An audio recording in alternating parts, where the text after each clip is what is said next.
বিশ্ব মানচিত্র থেকে মুছে যেতে পারে ঢাকা,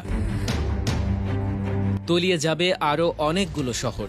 শুনতে অবিশ্বাস্য মনে হলেও এমনই আশঙ্কা করে আসছেন পরিবেশ বিজ্ঞানীরা।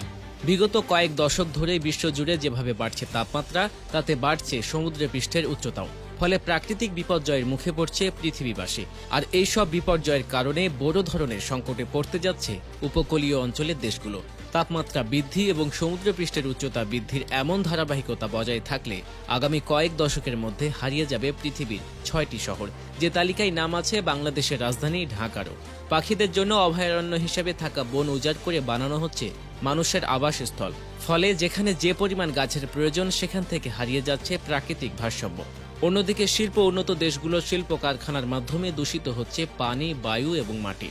আর দিনে দিনে সে বিপদ কেবল বেড়েই চলেছে। আগামীতে এমনই এক বিপদের আশঙ্কা করছেন পরিবেশ বিজ্ঞানী এবং গবেষকরা। তাদের দাবি, আগামী কয়েক দশকের মধ্যে মানচিত্র থেকে হারিয়ে যাবে অনেকগুলো শহর। পানিতে তলিয়ে যাবে ঢাকা শহরও। কোনো কোনো জায়গায় তুষারপাত হচ্ছে গ্রীষ্মকালে, আবার কিছু জায়গায় শীতকালে হচ্ছে প্রবল বৃষ্টিপাত।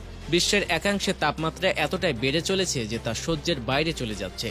আবহাওয়ার এই পরিবর্তনে বিধ্বস্ত হয়ে পড়েছে বিশ্ববাসী। এমনকি এবছরের এপ্রিলে তীব্র গরমে অতিষ্ঠ জনজীবন। এদিকে বিশ্বের এমন কিছু স্থান রয়েছে যেগুলো পানিতে ডুবে যাওয়ার দ্বারপ্রান্তে এসে পৌঁছেছে।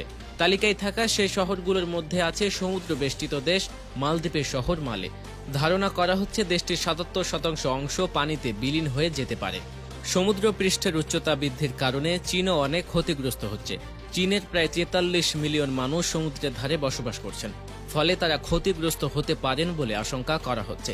আগামী সময় বাংলাদেশের রাজধানী ঢাকাও ডুবে যেতে পারে বলে আশঙ্কা করা হচ্ছে। এর ফলে প্রায় ৩২ কোটি মানুষের ঘরবাড়ি ও সম্পত্তি নষ্ট হতে পারে। সমুদ্রে তলিয়ে যেতে পারে প্রতিবেশী দেশ ভারতের শহরও। এরপর তালিকায় আছে ব্যাংকক, থাইল্যান্ড।